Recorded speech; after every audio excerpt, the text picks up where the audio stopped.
Welcome to the second part of Emefiele's corruption saga. I did mention something about using him as a prototype to speak about public officers who associate with corruption.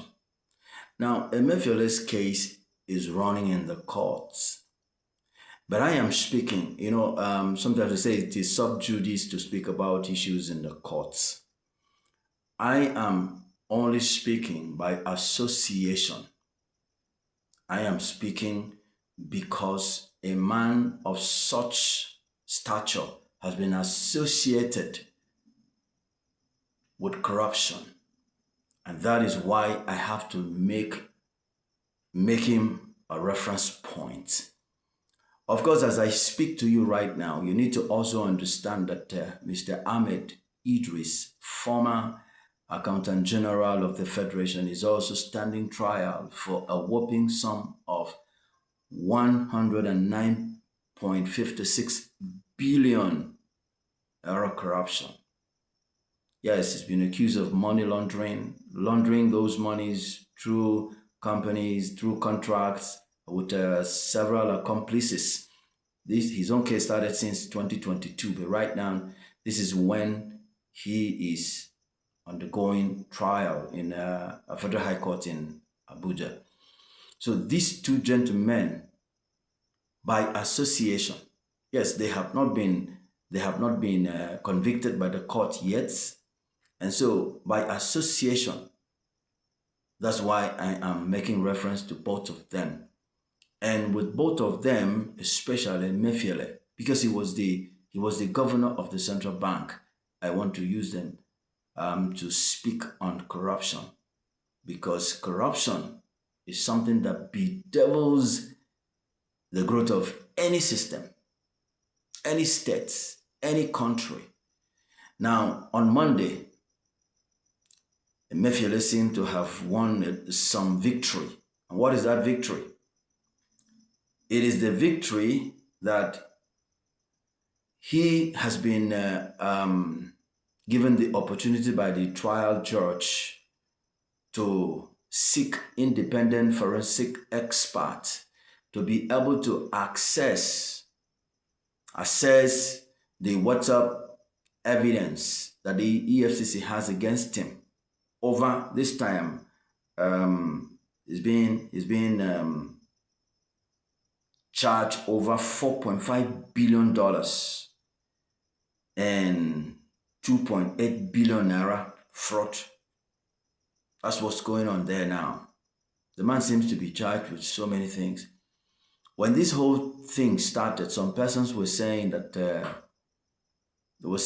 this whole fraud is up to a trillion or several trillions. I don't know. In Nigeria, so many news fly around. So this is what is going on. The case has been adjourned to the 24th and 26th of this month, September, where he will come back to get his lawyers to prove that what the EFCC has as evidence against him are lies. But let me drop something here for us to see. I want to share some negative effects of corruption on a nation. And top on that list for me is the economic effects. The economic effects, I will just speak on just one thing here first, and so when we come back in part 3, we will continue. So, reduced investment. Corruption actually chases away investors, foreign investors. Who wants to invest in a corrupt system? Nobody wants to invest in a corrupt system. Now, it may interest you very quickly before I leave that the first coup was initiated in 1966 by the Nzogu group because of corruption. They said those first republic politicians were corrupt. In 1983, another coup took out Second Republic. Those politicians were also told that they were corrupt when then Major General Buhari came in as the head of state. Some of those Politicians will jail for 100 years, 200 years as the tribunal deem fit. That shows you the extent that corruption can actually affect a nation. So we were talking about, it drives away foreign investment. And if you don't have foreign investors coming into your own country to invest, your economy may not really take off the way it's supposed to be. Don't go away. When we'll come back in part 3, we'll keep talking about the negative effects of corruption. And we need to talk about this so that we find a way to deal with it. My name is Abundance Efion. You're watching the Streets Talk Show. I am an actor, movie producer. I am a social justice and human rights advocate.